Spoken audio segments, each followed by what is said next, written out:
Welcome. ನಮ್ದು last ವಿಡಿಯೋದಲ್ಲಿ ಈ ರೀತಿ ಆ, ಆ, ನಾವು ಏನಂತಂದ್ರೆ ನಮ್ದು ಕಾಂಪೋನೆಂಟ್ ಕ್ರಿಯೇಟ್ ಮಾಡಿದ್ವಿ, ಕರಿಯರ್ ಆಪ್ಷನ್ ಕಾಂಪೋನೆಂಟು. ಅದು ಬೇಸಿಕಲಿ ಡೇಟಾನ ಈ ರೀತಿಯಾಗಿ ತಗೊಂಡು from data dot J S ಇಂದ ಕರಿಯರ್ ಆಪ್ಷನ್ಸ್ ಕಾಂಪೋನೆಂಟ್ಗೆ ಪಾಸ್ ಮಾಡ್ತಾ ಇದ್ವಿ. ಕರಿಯರ್ ಆಪ್ಷನ್ಸ್ನಲ್ಲಿ ಜಸ್ಟ್ ಡಿಸ್ಪ್ಲೇ ಮಾಡ್ತಾ ಇದ್ವಿ. ಓಕೆ, ಸೊ ಈಗ ನೆಕ್ಸ್ಟ್ ಏನಂತಂದ್ರೆ ಈ ರೀತಿ ಬೇಸಿಕಲಿ ಈ first part half of the ಪಾರ್ಟನ್ನು ಕನ್ಸ್ಟ್ರಕ್ಟ್ ಮಾಡೋಕ್ಕೆ ಟ್ರೈ ಮಾಡೋಣ. ಇದು ಬೇಸಿಕಲಿ ವೆರಿ ಸಿಂಪಲ್ ಥಿಂಗ್. ಇದು ಅಷ್ಟೇ ಹೆಡರ್ ಇದೆ, ಅದಾದಮೇಲೆ ಒಂದು ಕಂಟೈನರ್ ಥರ ಒಂದು ಇದು ಮಾಡ್ಕೊಂಡಿದ್ದೀವಿ, ಅಲ್ಲಿ ಒಂದು ಸ್ಮಾಲ್ ಹೆಡರು. ಅದಾದಮೇಲೆ ನಮ್ಮ ಕರಿಯರ್ ಆಪ್ಷನ್ಸನ್ನ ಕರಿಯರ್ ಆಪ್ಷನ್ಸ್ ಏನಿದೆ ಕಾಂಪೋನೆಂಟನ್ನು ಇಲ್ಲಿ ಡಿಸ್ಪ್ಲೇ ಮಾಡಬೇಕು ಅಷ್ಟೇ. Okay, that's as simple as that. Okay, ಅದನ್ನ ಈಗ ಏನಂತಂದರೆ ಟ್ರೈ ಮಾಡೋಣ step by step. Okay, so ನಾವು ಅದೇ going back to code sandbox. Okay, so ಇದರಲ್ಲಿ ಇಲ್ಲಿವರೆಗೆ ನಮಗೆ ಔಟ್ಪುಟ್ ಬಂದಿತ್ತು. ಓಕೆ, ನಾವು ಆ್ಯಪ್ ಡಾಟ್ ಜೆ ಎಸ್ ಇಂದ ಸ್ಟಾರ್ಟ್ ಮಾಡೋಣ. Okay, so basically for time being ನಾನು ಇದನ್ನು ಕಮೆಂಟ್ ಮಾಡ್ತೀನಿ. ಓಕೆ, ಸೊ ನಾವು everything is normal. Okay, so ಇಲ್ಲಿಂದ ಬೇಸಿಕಲಿ ಸ್ಲೋಲಿ ಏನಂತಂದರೆ ಒನ್ ಬೈ ಒನ್ ಇಂಟ್ರಡ್ಯೂಸ್ ಮಾಡ್ತಾ ಹೋಗೋಣ ನಮ್ಮ ಪ್ರಾಜೆಕ್ಟಿಗೆ. ಸೊ ನಾನೇನು ಮಾಡ್ತೀನಿ, ಇಲ್ಲಿ ಆ್ಯಪ್ ಡಾಟ್ ಜೆ ಎಸ್ ಎಲ್ಲಿದೆ ಅದೇ ಲೆವೆಲ್ನಲ್ಲಿ I will create one C S S file, app dot C S S. Okay, so ಇಲ್ಲಿ ಈ ಅಪ್ಲಿಕೇಶನ್ ರಿಲೇಟೆಡ್ ಏನು ಸಿ ಎಸ್ ಎಸ್ ಇದೆ ಅದನ್ನು ಆ್ಯಡ್ ಮಾಡೋಣ. So it's simple H T M L, ಒಂದು ಸ್ಮಾಲ್ ಅಮೌಂಟ್ ಆಫ್ ಪ್ಯಾಡಿಂಗ್ ಕೊಡೋಣ ಇಲ್ಲಿ. Okay, so 10 pixels padding. Okay, ಅದಾದಮೇಲೆ ನಮಗೆ ಬ್ಯಾಕ್ಗ್ರೌಂಡ್ ಕಲರ್ ಬೇಕು. So background colour somewhat yellow greenish type ಇತ್ತು.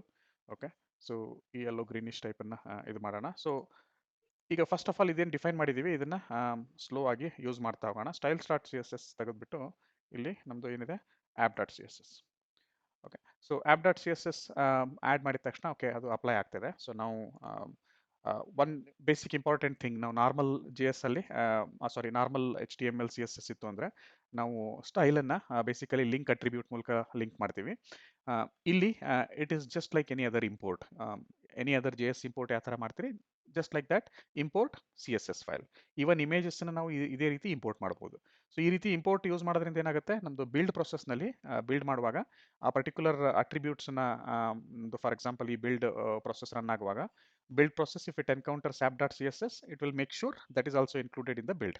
ಓಕೆ, ಸೊ ಆ ರೀತಿ ನಿಮಗೆ ಈಸಿಯಾಗಿ ಯೂಸ್ ಮಾಡ್ಬೋದು. Okay, so for time being ಇದನ್ನ ಇಂಪೋರ್ಟ್ ಇರಲಿ, ನಾವು ನೆಕ್ಸ್ಟ್ ಎನಿವಿ ಯೂಸ್ ಮಾಡ್ತಾ ಇದ್ದೀವಿ. ಸೊ ಇದು ಇಲ್ಲಿ ಬಂತು. ಸೊ ನಾವು all we need is a simple start with a simple header. Okay, H1 close ಮಾಡ್ತಾ ಇದ್ದೀನಿ. ಇಲ್ಲೇನಿದೆ freshers career road map, copy ಮಾಡೋಣ.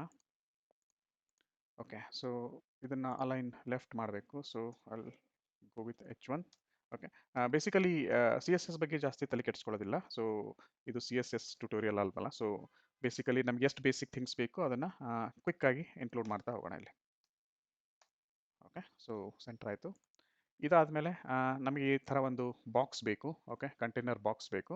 ಆ ಕಂಟೈನರ್ ಬಾಕ್ಸ್ ಅಲ್ಲಿ ಈ ಥಿಂಗ್ಸ್ ಇದೆ ಬೇಸಿಕಲಿ. ಓಕೆ, ಸೊ ಇದಕ್ಕೆ ನಾನೇನು ಮಾಡ್ತೀನಿ, ಕ್ವಿಕ್ಲಿ ಪ್ರೋಟೋಟೈಪಿಂದ ಏನು ಸಿ ಎಸ್ ಎಸ್ ಡಿಫೈನ್ ಆಗಿದೆ ಅಲ್ಲಿ ಹೋಗ್ಬಿಟ್ಟು ಜಸ್ಟ್ ಕ್ವಿಕ್ಲಿ ಫ್ಯೂ ಥಿಂಗ್ಸನ್ನು ಕಾಪಿ ಮಾಡ್ಕೊಳ್ತೀನಿ. Okay, so for example first implement ಮಾಡೋಣ ಇಲ್ಲಿ. ಸೊ ನಾವು we need a box. So ಬಾಕ್ಸ್ಗೆ basically for example div use ಮಾಡೋಣ.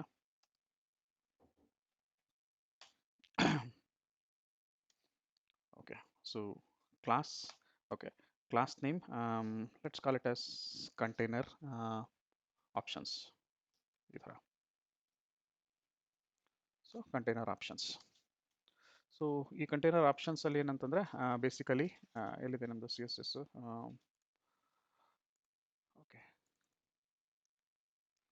ಸೊ ಕಂಟೈನರ್ ಆಪ್ಷನ್ಸ್ ಇದನ್ನು ತೊಗೊಂಡು ಬರೋಣ. This is app.css. ಇದೇನು ಹೇಳ್ತಾ ಇದೆ, simple background colour black, foreground colour that is text colour is white and text align is centre. Okay, so ಇಷ್ಟಿದೆ. So ಇದನ್ನು ಇಲ್ಲಿ ಆ್ಯಡ್ ಮಾಡಿದ್ದೀವಿ. ಸೊ ನಾವು if I add anything for example hello, okay, ನಮಗೆ ಅದು ಪರ್ಟಿಕ್ಯುಲರ್ ಐಟಮ್ ಬರ್ತಾ ಇದೆ. Okay, so ಇದಾದಮೇಲೆ ಓಕೆ ನಾವು we have some H2 tag. Okay, ಅದನ್ನು ಕೂಡ ಆ್ಯಡ್ ಮಾಡೋಣ.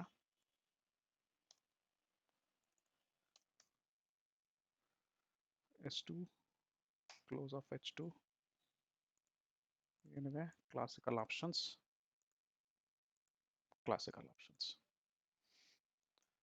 ಓಕೆ, ಸೊ ಇದಾದ್ಮೇಲೆ 3 ಗ್ರಿಡ್ಸ್ ಬೇಕು ನಮಗೆ. ಓಕೆ, ಸೊ ಅದಕ್ಕಾಗಿ ಏನಂತಂದ್ರೆ ನಾವು ಕ್ವಿಕ್ಲಿ ಚೆಕ್ ಮಾಡೋಣ 3 ಗ್ರಿಡ್ಸ್ ಯಾವ ರೀತಿ ನಾವು ಇಂಪ್ಲಿಮೆಂಟ್ ಮಾಡಿದ್ದೀವಿ.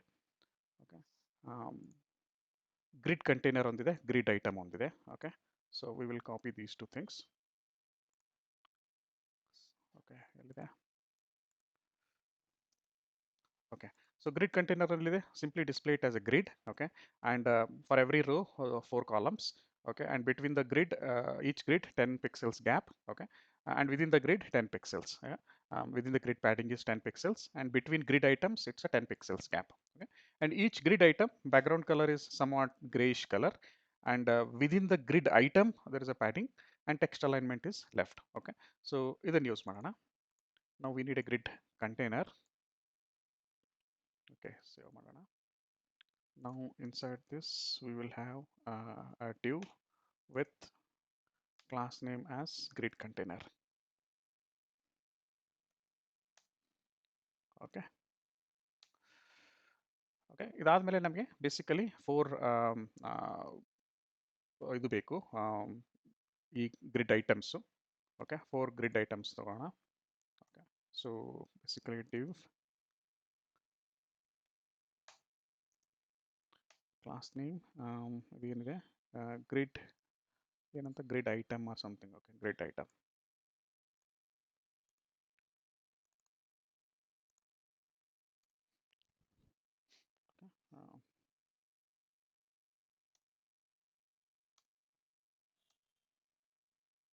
Just for time being. Okay, ಇದೇ ರೀತಿ ನಮಗೆ ಬೇಸಿಕಲಿ 4 ಐಟಮ್ಸ್ ಬೇಕು. ಓಕೆ, 4 ಐಟಮ್ಸ್ ಬರ್ತಿದೆ. Now in this, okay, basically ನಮ್ಗೆ ಏನು ಬೇಕು, this particular item. Oh,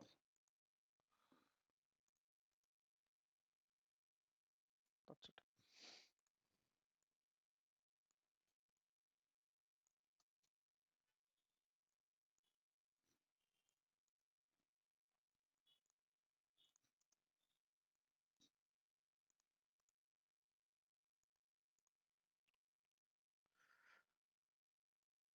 okay, proper ಆಗಿ ಬರ್ತಾ ಇದೆ.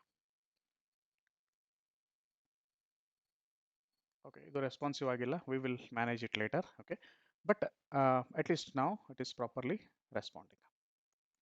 ಓಕೆ.